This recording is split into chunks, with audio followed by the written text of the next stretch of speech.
Hello everyone, welcome back in our YouTube channel. So this is your production management video lecture and today's topic is production control.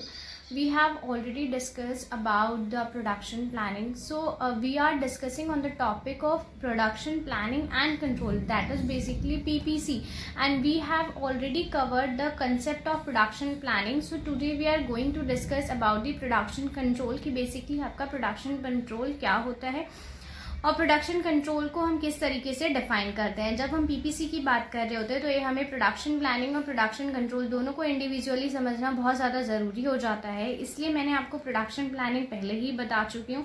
आज मैं आपको production control के बारे में बताने जा रही हूँ कि बेसिकली प्रोडक्शन कंट्रोल क्या होता है और प्रोडक्शन कंट्रोल को हम किस तरीके से समझ सकते हैं। ओके, सो अगर मैं बात करती हूँ प्रोडक्शन कंट्रोल की, so the concept of production control refers to implementation the production plan and the schedules according to the predetermined activities. यानी कि बेसिकली बात ये होती है कि आपका क्या करना है, प्रोडक्शन कंट्रोल में हम इम्प्लीमेंट करते हैं प्रोडक्शन प्लान को अकॉर्डिंग टू द शेड्यूल्स। ठीक है, according to the schedules plan को इम्प्लीमेंट कराना और प्लान्स को इस तरीके से इम्प्लीमेंट कराना कि उनको हम बेस्ट से बेस्ट वे में इम्प्लीमेंट करा सके, उसी को हम प्रोडक्शन कंट्रोल कहते हैं।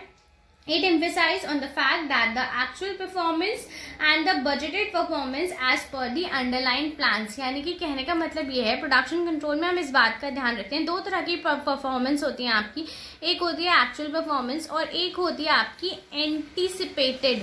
ठीक है, एक होती है आपकी एंटिसिपेटेड परफॉर्मेंस। तो आपको क्या करना होता है, आपको एक्चुअल परफॉर्मेंस को एंटिसिपेटेड परफॉर्मेंस से मैच करना होता है। यानी कि एक वो परफॉर्मेंस जो आपने डिसाइड की है कि आपकी ये परफॉर्मेंस एक्टिविटी इस आपकी जो परफॉर्मेंस होनी चाहिए इस लेवल की होनी चाहिए, और एक जो एक्चुअल परफॉर्मेंस आपकी निकल के आई है, तो दोनों के बीच में हमें क्या करना होता है, बेसिकली हमें एक्चुअल परफॉर्मेंस को एंटिसिपेटेड परफॉर्मेंस तक लेके जाना होता है। तो इसके लिए आपको प्रोडक्शन कंट्रोल करना बहुत ज्यादा जरूरी हो जाता है, क्योंकि अगर आप कंट्रोल स्टैब्लिश नहीं करोगे तो कभी भी आपकी एक्चुअल परफॉर्मेंस और anticipate. Okay, so I think आपको यहाँ पे थोड़ा थोड़ा प्रोडक्शन कंट्रोल का मतलब समझ में आया होगा। आगे बात करते हैं अगर हम प्रोडक्शन कंट्रोल के बारे में ही, so production control is essentially the control of quality in manufacturing. अगर हम प्रोडक्शन कंट्रोल की अलग से बात करते हैं, एक नए एट्रीब्यूट की बात करते हैं, तो एक एट्रीब्यूट प्रोडक्शन कंट्रोल का ये भी निकल के आता है कि आपके जो क्वालिटी फीचर है और जो क्वांटिटी फीचर है उस पर कंट्रोल एस्टैब्लिश करने के लिए जो कंट्रोल एस्टैब्लिश किया जाता है, that is your production control.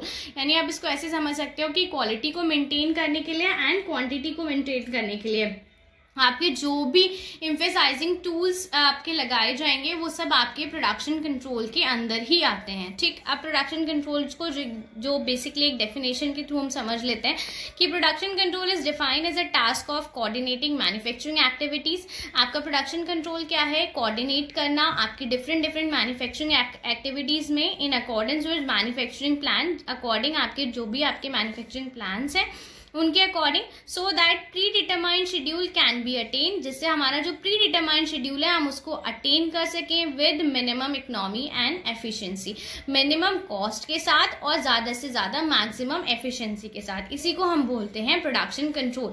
यानी इन शॉर्ट अगर आप देखो तो आपकी प्रोडक्शन और मैन्युफैक्चरिंग एक्टिविटीज के जितने भी टास्क हैं उन सारे टास्क के बीच में कोऑर्डिनेशन एस्टैब्लिश करना, सो दैट आपका प्री डिटरमाइंड शेड्यूल को हम अचीव कर सकें with minimum cost and maximum efficiency, उसी को हम प्रोडक्शन कंट्रोल कहते हैं। ओके, बात कर लेते हैं टाइप्स ऑफ कंट्रोल की। आपके ऑर्गेनाइजेशन में कितने तरीके के टाइप्स होते हैं, तो बेसिकली आपको दो तरह के टाइप्स देखने को मिलते हैं। The first is your centralised production control and second is your decentralised production control. ठीक है, सेंट्रलाइज्ड प्रोडक्शन कंट्रोल की अगर मैं बात करती हूँ तो in this method all the production process are controlling by a separate production control department. It is a good method in case of continuous production system. Centralized means आपको जो भी पावर रखनी है कंट्रोल की वो आपकी एक सिंगल अथॉरिटी के पास होगी। ठीक है, आपने उसको सेंट्रलाइज किया हुआ है, यानी कि आपकी मैन्युफैक्चरिंग एक्टिविटीज के रिगार्डिंग जितना भी कंट्रोलिंग एस्टैब्लिश की जाती है एक सेपरेट प्रोडक्शन कंट्रोल डिपार्टमेंट के थ्रू की जाती है, उसी को हम सेंट्रलाइज प्रोडक्शन कंट्रोल कहते हैं। अगर मैं बात करती हूँ डिसेंट्रलाइज प्रोडक्शन कंट्रोल की, तो under this method the authority and responsibility of production control are divided to the different department. This method is more suitable in case of intermittent production system। ठीक है, आपका जब कंटिन्यूस प्रोडक्शन सिस्टम अगर आपने follow किया है तो आपका सेंट्रलाइज प्रोडक्शन कंट्रोल सबसे अच्छा रहता है। अगर आपने ऐसे कंटिन्यूस प्रोडक्शन के अलावा अगर आपने दूसरा प्रोडक्शन प्रोसेस यानी कि इंटरमीडिएट प्रोडक्शन सिस्टम फॉलो किया है तो डिसेंट्रलाइज प्रोडक्शन कंट्रोल बेस्ट रहता है। इसमें हम क्या करते हैं, इसमें हम प्रोडक्शन के कंट्रोल की जो जितनी भी पावर होती है वो एक पर्टिकुलर डिपार्टमेंट को अलॉट कर देते हैं। बट आपका डिसेंट्रलाइज में क्या होता है, जितनी भी अथॉरिटीज एंड रिस्पॉन्सिबिलिटी होती है कंट्रोल की वो हम डिवाइड कर देते हैं डिफरेंट डिपार्टमेंट्स में, तो इसे हम बोल देते हैं डिसेंट्रलाइज प्रोडक्शन कंट्रोल। ठीक है, जब एक ही डिपार्टमेंट के पास रहती है तो सेंट्रलाइज, जब हम उसको डिस्ट्रीब्यूट कर देते हैं डिफरेंट डिपार्टमेंट में दैट वो डिसेंट्रलाइज हो जाता है। ओके, सो आई थिंक आपको ये टाइप्स ऑफ प्रोडक्शन कंट्रोल समझ में आया होगा एंड प्रोडक्शन कंट्रोल का मीनिंग समझ में आया होगा। इन केस अगर आपको कोई भी डाउट है प्रोडक्शन कंट्रोल के regarding, you can ask me any time. Thank you, have a good day.